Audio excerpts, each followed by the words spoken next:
London, 1887. Golden spring light slipped through the tall windows of Campbell Manor and spread across the marble floors like quiet fire. Lady Alice Campbell stood alone before the long mirror in her bedchamber, her dark hair pinned neatly at her neck, her face calm except for the faint tension around her eyes. At 22, she was everything society praised in a young woman of position. She was graceful, well-taught, and admired. In 2 weeks, she would become a duchess. She lifted her hands to smooth the lace at her collar, though it did not need it. 6 months of planning had brought her to this moment. Every flower, every invitation, every place card had been chosen with care. The wedding to Duke Henry Alfred of Wolverton was already being spoken of as the event of the season. Her father spoke of it with pride. Her mother spoke of it with relief. Alice spoke of it with careful smiles. She turned from the mirror and looked out over the gardens below. The hedges were trimmed perfectly, the paths clean and bright. Everything was in order. And yet, in the quiet moments when no one was watching, Alice sometimes felt as though she were standing outside her own life, watching it unfold without truly being part of it. Henry was handsome and well-mannered. He said all the right things, but his eyes never lingered on her face for long. A soft knock broke her thoughts. "Enter," Alice said. Mrs. Wilson, the housekeeper who had served the family since before Alice was born, stepped inside. Her presence always brought comfort. "Your mother requests you in the east parlor, my lady. The seamstress has arrived for your final fitting." "Thank you, Mrs. Wilson." "Please tell her I will be down shortly." When the door closed, Alice faced the mirror once more. This was the future she had been raised for. A good marriage, a respected name, comfort and duty bound together. Everything will be perfect, she told herself. The fitting lasted far longer than expected. Her mother insisted on adjustments so small they seemed invisible. By the time Alice was released, her shoulders ached and her nerves felt tightly wound. "I need air," she murmured, slipping away before another discussion could begin. The gardens offered escape. Roses had begun to bloom, their scent heavy and sweet. Alice followed the stone path she had walked since childhood, breathing more freely with each step. As she neared the ornamental pond, voices reached her from behind a tall hedge. One voice was unmistakable. "You know my position is impossible," Henry said. "The Campbell fortune is necessary if I am to restore Wolverton." Alice stopped. Her heart gave a sharp, sudden beat. "And what of us?" came a woman's voice, soft and familiar. Alice's fingers tightened around the stone edge of a statue. "Patience," Henry replied. "Once I am married, Alice will be busy with society duties. We will continue as we always have." Alice felt the ground tilt beneath her feet. "I cannot bear seeing you wed to another," the woman said, "even if she is my cousin." The hedge no longer hid the truth. Alice stepped forward. Henry stood holding Lady Penelope Winthrop, Alice's cousin, his arms still wrapped around her. Their lips had only just parted. "I see," Alice said. Her voice sounded strange to her own ears, calm and cold. Henry released Penelope at once. His face lost its color. "Alice, this is not what it appears. It appears my fiancé and my cousin have been engaged in a private arrangement behind my back." Penelope lowered her gaze, her cheeks red with shame. "You must understand," Henry said quietly. "Marriages in our world are arrangements. What we share does not need to interfere." A sharp clarity settled over Alice. All the missed glances, the careful distance, the sudden kindnesses Penelope had shown during wedding planning. It all made sense now. "Our arrangement is over," Alice said. "I will not be made a fool." Henry's expression hardened. "Think of the scandal. Your family." "How kind of you to worry about my reputation while dishonoring me," she replied. She turned and walked away, her back straight though her chest burned. She did not stop until she reached her room. There, the strength left her. She sank to the floor and allowed the tears to come. By evening, grief had given way to resolve. The wedding was in 2 days. London would be watching. She could not proceed. She would not. Alice moved to her writing desk and dipped her pen. She wrote to Lord Darcy Fisher, Earl of Dartmouth, a man known for quiet integrity. a man who watched more than he spoke. She asked for counsel, for refuge. When his reply arrived at dawn, it was brief. She was welcome. A carriage would wait. By noon, Alice left Campbell Manor quietly, dressed in plain traveling clothes. She carried only a small case. With each step away from the house, fear and freedom walked beside her. The carriage carried her west, away from London, away from the life she had been promised. By the time the landscape changed and the sea came into view, she felt as though she had crossed more than miles. Westcliff Hall stood on a cliff above the water, gray stone against the sky, strong and weathered. Lord Darcy himself waited at the door. "Lady Alice," he said, bowing, "you honor my home." Inside, the house was warm and calm. No excess, no performance, just quiet strength. Rooms were prepared, a bath drawn, no questions asked. That evening, Alice joined him for dinner. The conversation was gentle at first, safe. Weather, travel, books. Then he asked softly, "What brought you here?" She told him the truth.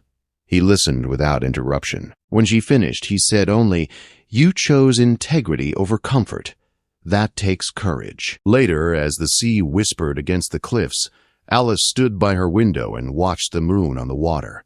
She had left behind a duke, a wedding, and the life she had been trained to accept. What lay ahead, she did not know, but for the first time, the choice was her own. And somewhere deep within, hope stirred. Morning arrived at Westcliff Hall with the sound of seabirds and wind moving softly along the cliffs. Alice woke slowly, for a moment forgetting where she was. Then memory returned, not with panic, but with a steady calm she had never felt in London. 3 weeks had passed since her arrival, 3 weeks since she had walked away from her wedding and everything expected of her. Life at Westcliff Hall followed a gentler rhythm. There were no constant visitors, no whispered judgments behind fans, no endless fittings or expectations. Lord Darcy rose early to attend to state matters, and Alice often joined him at breakfast. Their conversations were easy, thoughtful, and sincere. He never spoke down to her, never hurried her thoughts, never dismissed her opinions. Alice began to help with his projects in the village. There was a small lending library being organized for the fishermen's children, and she applied herself to the task with quiet enthusiasm. For the first time, her skills were used for something that mattered beyond appearances. She felt useful, respected, and seen. Letters arrived from London. At first, they were sharp and demanding. Her father insisted she return at once. Her mother spoke of duty and reputation. Later, the tone softened into pleading. Alice answered politely but firmly. She would not return. She would not marry Henry. Her sister Catherine wrote differently. She wrote with understanding, even relief. She admitted she had never trusted Henry's intentions. Those letters became a comfort Alice did not know she needed. One afternoon, Darcy invited Alice to ride with him along the cliffs. When he offered her a side saddle, she hesitated. "I would prefer to ride properly," she said quietly. He studied her, then nodded. "So would I." The ride was exhilarating. The wind pulled at her hair. The sea stretched wide and wild beside them. Alice laughed, truly laughed, for the first time in years. Darcy watched her with something close to wonder. "You seem different here," he said, as they reined their horses near the cliff's edge. "I feel different," she replied, "as though I have finally stepped into my own life." As days passed, their companionship deepened. Evenings were spent in the library, reading or discussing ideas Alice had never been encouraged to explore. Darcy spoke of philosophy, science, and responsibility. He listened when she spoke of her doubts, her fears, her anger at a system that valued obedience over truth. Then the peace broke. They were walking through the village one afternoon when a familiar voice called her name. Sir William Blackwood, an acquaintance from London, stood staring at her with open surprise. "Lady Alice Campbell," he said loudly. "Oh, it is true." Darcy stepped closer to her at once. Alice felt the cold return to her chest. Sir William's eyes were already bright with gossip. By the next morning, Alice knew the truth had escaped. London would be buzzing. A runaway bride hiding in the home of an unmarried earl. Society would not be kind. That evening, Darcy spoke plainly. "There is a way to protect you," he said. "Marriage." The word stunned her. He explained carefully. An engagement announced quickly would reshape the story. She would not be a woman fleeing scandal, but one choosing love over convenience. Alice listened in silence. She did not doubt his honor, but she feared repeating the same mistake, choosing safety over truth. Before she could answer, the past arrived at Westcliff Hall in the form of Duke Henry Alford. He stood in the entrance hall as though he owned the space. His presence felt like a shadow from another life. "I have come to take you home," he said. Alice faced him with a calm that surprised even herself. "There is no home for me there," she replied. Henry spoke of duty, of scandal, of forgiveness. Alice spoke of betrayal. When Lady Penelope arrived soon after, pale and anxious, the truth finally stood exposed.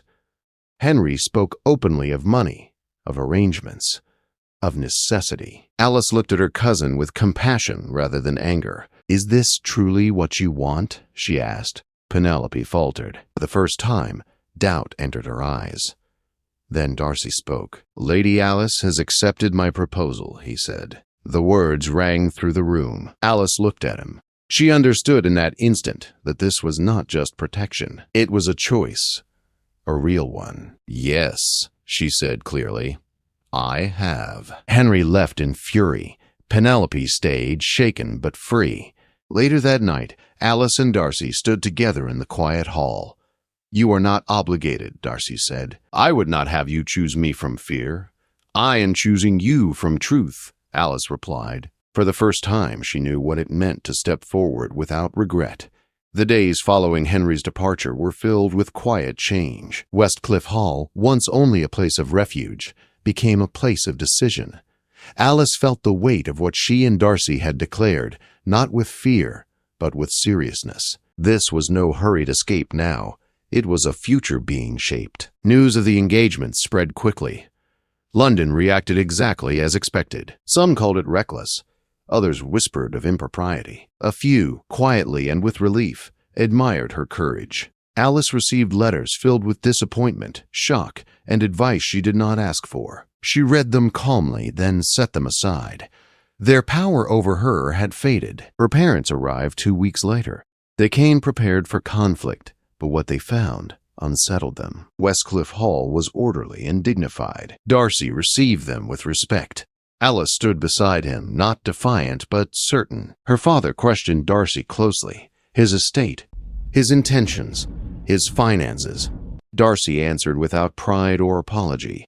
He spoke of responsibility, of partnership, of respect. He did not promise luxury beyond reason. He promised steadiness. Alice's mother watched them both closely. She noticed how Darcy listened when Alice spoke, how Alice no longer hesitated before answering. By the time they left, disappointment had softened into reluctant acceptance. "If this is your choice," her mother said quietly, "then I pray it brings you peace." "It already has," Alice replied. Lady Penelope remained at Westcliff Hall for a time, recovering from her own disillusionment. She and Alice spoke often, honestly. There were tears and apologies, but also forgiveness. Penelope began to see how deeply she had been shaped by fear and dependency. "I don't know who I am without him," she admitted one evening. "You will," Alice said. "You just have to allow yourself time." Penelope left later with a new resolve, determined to live differently. The wedding was planned without urgency or display. No grand London cathedral, no crowded ballroom. Instead, a small stone church near the village, overlooking the sea. Darcy asked Alice what she wanted. "Peace," she said, "and truth." That was enough. On the morning of the wedding, Alice dressed simply.